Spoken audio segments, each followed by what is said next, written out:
E aí, pessoal, olha só, a gente precisa saber tratar, a gente precisa saber o melhor tratamento, de que forma a gente pode fazer esse tratamento.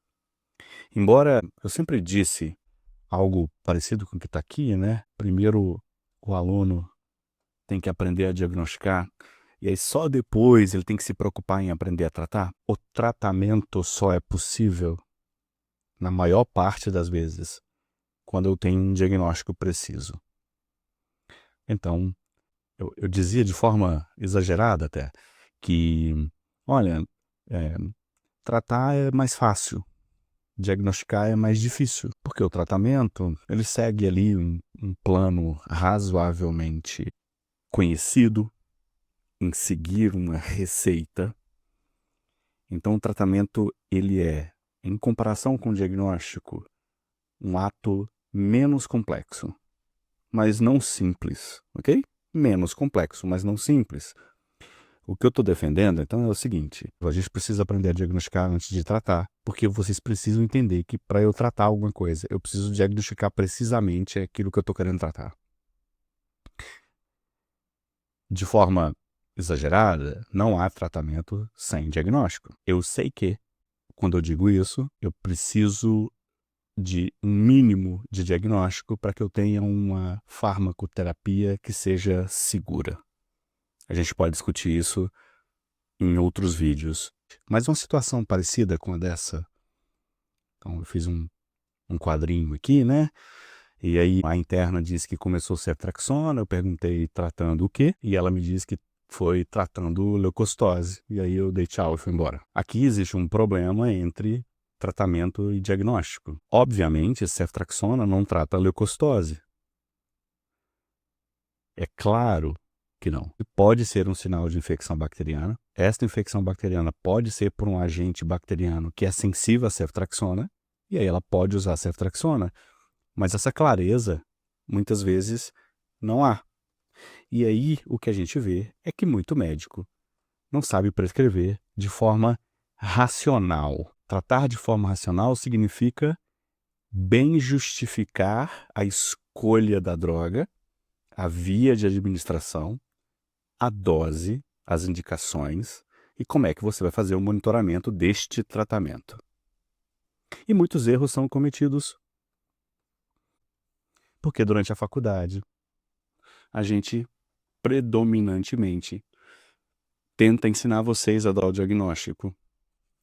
E apenas, eu acho, durante o internato, vocês têm alguma coisa diretamente relacionada à farmacoterapia, tá? E aí acaba tendo muitos erros.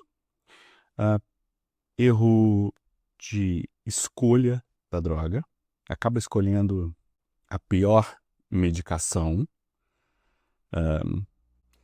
Paciente hipertenso, aí começa a tratar com beta-bloqueador. Erro de dose, e aí a gente vê subtratamentos ou supertratamentos. Eu costumo ver muita morfina para fazer analgesia de paciente de cuidados paliativos, morfina de 8 em 8. É subtratamento, isso causa sofrimento. Ou doses exageradas. Já vi muito por aí que o paciente está hipertenso, usar 300 miligramas de losartana, doses absurdamente altas, não levando em consideração a possibilidade de toxicidade por uma dose mais alta da medicação. Erro de dose é muito comum. Outro erro é erro de interação,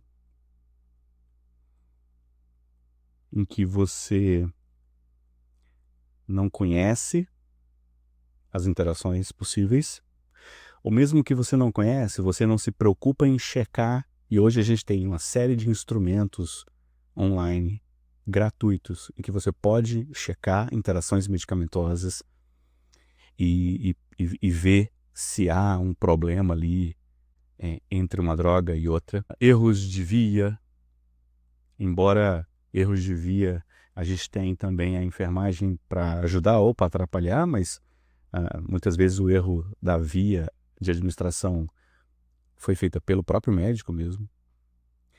Omissão, deixar de tratar. esquecer de fazer tromboprofilaxia farmacológica no paciente internado. O paciente internou, um DPOC exacerbado, tem que internar, e você esqueceu de colocar heparina ou enoxiparina para prevenir trombose. Isso é um erro de omissão. O relacionado à dose é desconsiderar comorbidades na hora de iniciar um tratamento. Então, aqui vale a pena citar insuficiência renal e insuficiência hepática como comorbidades que não afetam diretamente o tratamento farmacológico de muitas drogas. A excreção renal, porque muitas drogas têm excreção renal, e a função hepática, porque muitas drogas dependem do metabolismo hepático para que elas funcionem, senão ela não vai funcionar. Ok? Então esses erros são muito comuns, principalmente em grupos de risco que a gente vê muito sendo hospitalizados. Então o que você vai encontrar de grupo de risco são idosos polimedicados, com algum grau de doença renal crônica já, com a queda da taxa de filtração glomerular, com ou sem insuficiência hepática associado, né, que estão em períodos de longas internações.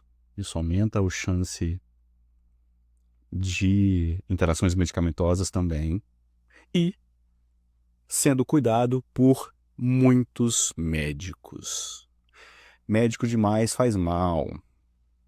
A gente tem que ter o mínimo de médico possível. Quanto mais médico está cuidando do paciente, maior a probabilidade de erros. Então eu preciso de médicos bastante, né? É isso o termo, né? O suficiente, ok? Então esse é o grupo de pacientes que mais vão sentir esses erros terapêuticos, tá? Esses erros de farmacoterapia. A ideia aqui é que o tratamento depende do diagnóstico, assim como o prognóstico depende do diagnóstico, tá? Então, é verdade, o diagnóstico é essencial para guiar o plano de tratamento, mas aprender a tratar de forma racional e adequada é muito importante, porque se não há tratamento, não há resolução do problema, não há resolução clínica. Se não há resolução clínica, de que serve dar um diagnóstico, ok? Um diagnóstico serve para guiar o tratamento e esse tratamento serve para resolver o problema, né? Aqui existe um problema, que é a questão de achar que farmacologia é suficiente para aprender a tratar. E não é, porque a farmacologia fala muito mais relacionado à droga do que ao tratamento, ok? É a mesma coisa nos livros textos, está lá tratamento para doenças, ok? Só que aqui, eu coloquei uma pastilha aqui porque aqui é a prescrição acaba sendo mais complexa, porque o estudo das doenças e das drogas está um pouco distante do estudo do indivíduo. Porque quem é tratado é o indivíduo. E o indivíduo, ele é muito diferente entre um e outro. Indivíduos mais velhos, mais novos, homem, mulher, classes sociais, culturas diferentes, crenças e valores diferentes. E tudo isso impacta diretamente na prescrição. Então, a prescrição, a terapêutica, é mais complexa do que a farmacologia, esse estudo da doença, porque o indivíduo é muito mais complexo do que qualquer doença ou qualquer droga. Então, a gente vai lidar com um objeto de trabalho muito mais complexo, muito mais difícil de prever os efeitos, ok? E aí, é para isso que é necessário que a gente tenha um aprendizado próprio para o tratamento. Então, eu sei que uma coisa que é muito comum, por exemplo, muitos alunos, muitos internos se ressentem muito de terminar a faculdade e não saber fazer, por exemplo, um tratamento antibiótico. Ah, meu Deus, eu não sei como é que faz, como é que eu não vou cuidar desse paciente, que antibiótico eu vou usar, eu uso via oral ou eu interno para fazer venoso. que antibiótico eu posso usar. E é verdade, é um aprendizado difícil. E a gente meio que aprende sozinho. E de qualquer forma, educar é autoeducação, toda educação é autoeducação, então é lógico, só aprende se você quiser. Então, se você quiser aprender, você vai aprender. E aí a gente está aqui para ajudar vocês, ok? Então, a partir de agora, esse aqui é um primeiro vídeo introdutório. Eu quero ver se a gente consegue fazer vídeos especificamente sobre farmacoterapia. E aí eu vou lançando aos poucos vídeos sobre isso. Eu ainda não sei exatamente se eu vou fazer guiado por grupos de doenças ou por grupos de medicações.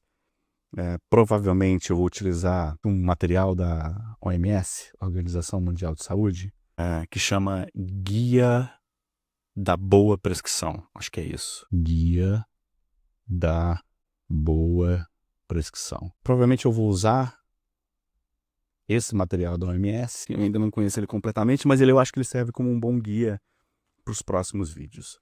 Valeu? Um abraço. Não se esqueçam de dar um like. Mesmo que você não goste, dá um like.